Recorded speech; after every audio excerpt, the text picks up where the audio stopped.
Tolentino explained if JB is sanctioned for failing a doping test, that also applies to his PBA stint.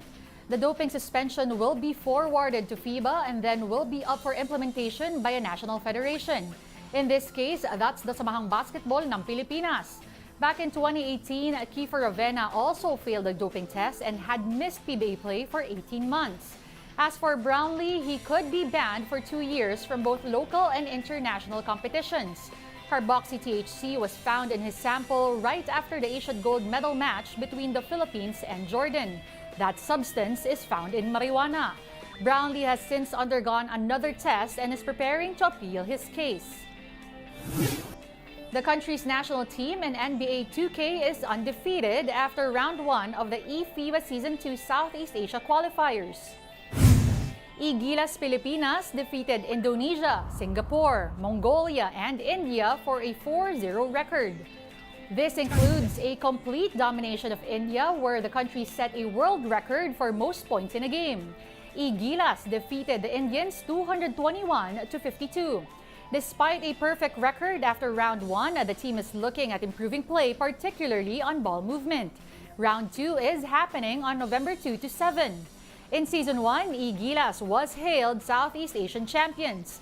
Bannering Team Pilipinas are Clark Banzon, Isaiah Alindada, Kenneth Gutierrez, Julian Malilin, Rich Diaz, and Coach Knight Alparaz. 29 players have been called up for the Philippine women's football team's camp in Australia. That's ahead of the second round of the AFC Women's Olympic qualifying tournament. Among them is veteran midfielder Jessica Miklat. Miklat missed the final cut in the FIFA Women's World Cup and Asian Games this year. The Filipinas will go up against Chinese Taipei, Australia, and Iran from October 26 to November 1. The top teams of each group, as well as the best runner-up team, will advance to the third round. Pinay Jiu-Jitsuka Meggie Ochoa was honored by the San Juan City local government after her gold medal win in the Asian Games. Meggie received 100,000 pesos from the LGU plus a plaque of recognition from her for her achievement. San Juan Mayor Francis Zamora pledged a separate 100,000 pesos for Ochoa. Meggie is one of the 4 gold medalists of the country in the recent Asian Games. She is a resident of Barangay Batis in San Juan. We're taking a timeout. The Game on One News Now will return after a quick break. Stay tuned.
You're still watching the game on One News Now. I'm Denise Tan. Thanks for joining us.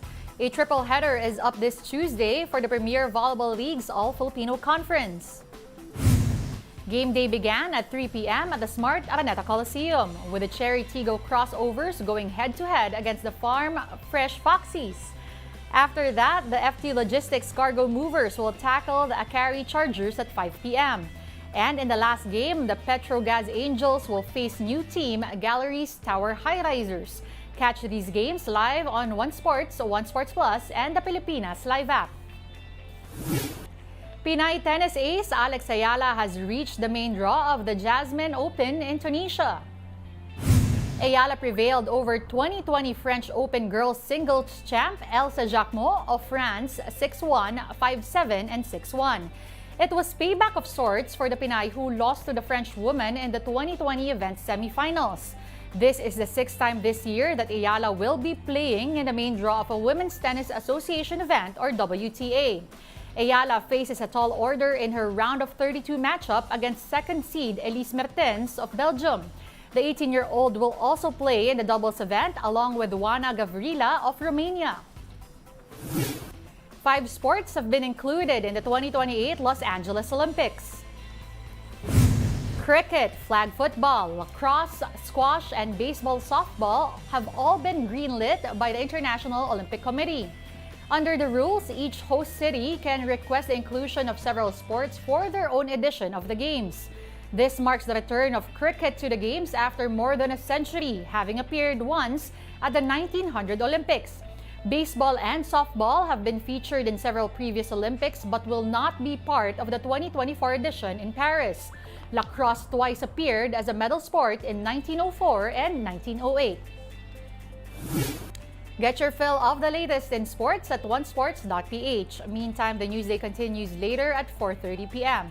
I'll see you then. I'm Denise Tan. We are One News.